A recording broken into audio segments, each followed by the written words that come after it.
వాస్తవంగా పంజాబ్లో ఆ మధ్యన నవజోత్ సింగ్ సిద్ధుని బాగా ప్రమోట్ చేశారు రాహుల్ గాంధీ. భారతీయ జనతా పార్టీ ఎంపీగా ఉన్న సిద్ధు రాజీనామా చేసి పంజాబ్లో కాంగ్రెస్ తరపున పోటీ చేసి మంత్రిగా కూడా చేశారు.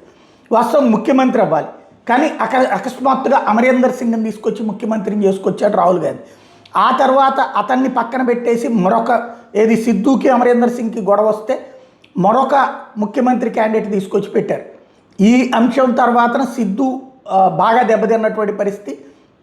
అయితే ఇప్పుడు నవజోత్ సింగ్ సిద్ధు భార్య రాహుల్ గాంధీ నాటి మోడల్ ఎందుకని ఇవ్వలేదు అన్న పాయింట్, సీఎం పోస్ట్ ఇవ్వలేదు అన్నటువంటి పాయింట్కి సంబంధించి 500 కోట్లు ఇస్తే కానీ ముఖ్యమంత్రి పదవి ఎవరు, రాహుల్ గాంధీ సోనియా గాంధీ ముఖ్యమంత్రి పదవుల్ని 100 కోట్లకి అమ్ముకుంటున్నారు, సూట్ కేసులు 500 కోట్లు ఇస్తే కానీ ఇవ్వరు అన్నటువంటి వాదనని తెర మీదకి తీసుకొచ్చి అతిపెద్ద ఆరోపణ చేశారు.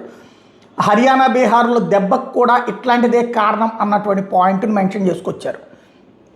అది ఇప్పుడు కాస్త సంచలనం సృష్టిస్తోంది. ఏదైతే గాంధీ వాద్రాల ఫ్యామిలీ తరపున ఈ కథ అంతా నడుస్తుంటుంది అన్నటువంటి పాయింట్ని ఎక్స్ప్లెయిన్ చేసుకురావడంతో ఇప్పుడు అది సంచలన ఆరోపణ అయింది.